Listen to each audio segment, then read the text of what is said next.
여러분 안녕하십니까? 12월 13일 수요일 뉴스투데이 시작합니다. 윤석열 대통령의 측근으로 꼽히는 장제원 의원이 내년 총선 불출마를 선언했습니다. 당 안팎의 관심이 곧장 김기현 대표에게 향했는데 김 대표가 거취 관련 입장을 언제 밝힐지 주목됩니다. 구승우 기자입니다. 친윤 핵심으로 꼽히는 장제원 의원이 내년 총선 불출마를 전격 선언했습니다. 저를 밟고 총선 승리를 통해 윤석열 정부를 성공시켜 주시길 부탁드립니다. 당 안팎의 시선은 곧장 김기현 대표를 향하고 있습니다. 김 대표는 어제부터 국회에 나오지 않은 채 모처에서 거취를 고심하고 있습니다. 당내에선 이미 비주류를 중심으로 김 대표의 결단을 요구하는 목소리가 이어졌는데 장 의원의 불출마 선언으로 압박 수위가 정점을 찍었습니다.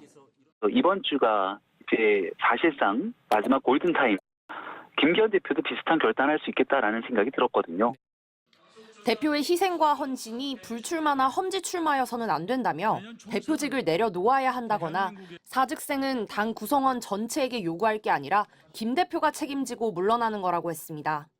친윤계 일각에선 김 대표의 사퇴가 과하다는 의견도 나오지만 장 의원 불출마에 대해 총선 승리의 미랄이다.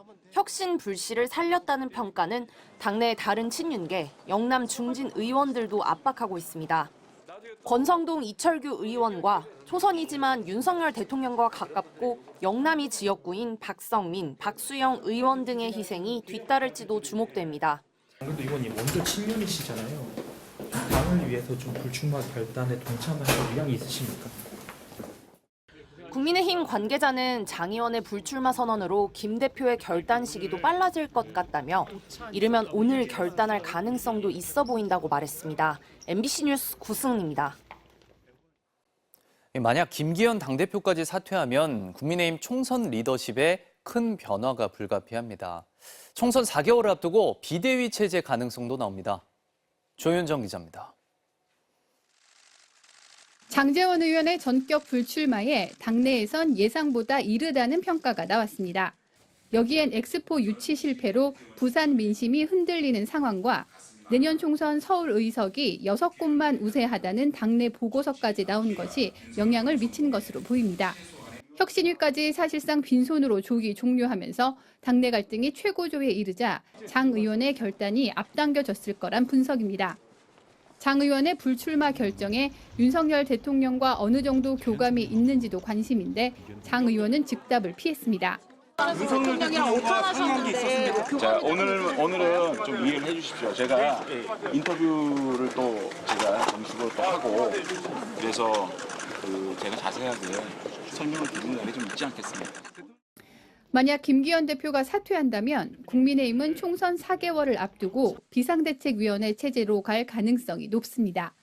김 대표가 직을 유지하면서 총선 불출마나 험지 출마 선언을 할 경우에도 선거대책위원회 전환이 빨라질 수 있습니다.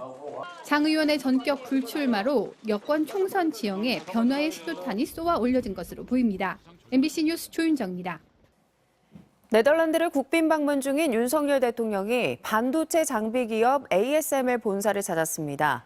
이재용 삼성전자 회장, 최태원 SK그룹 회장과 클린룸을 직접 둘러보고 3건의 양해각서도 체결했습니다. 현지에서 이정은 기자입니다. 네덜란드 남부 도시 벨트호벤에 위치한 ASML 본사.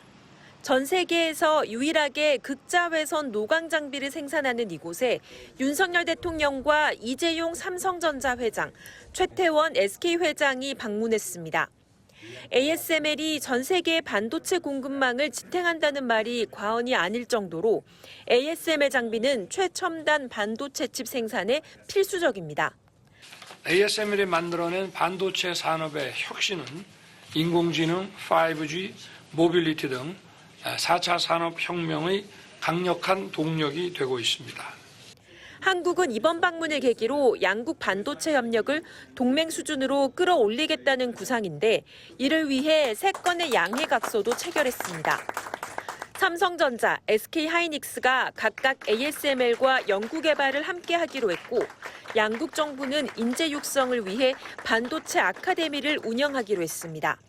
ASML과 삼성은 향후 1조 원을 투자하여 차세대 반도체 제조기술 R&D 센터를 한국에 건설하고 ASML은 한국 손님들의 클린룸도 공개했는데 2나노미터 이하 단위 공정이 가능한 최신 노광 장비도 선보인 것으로 전해졌습니다.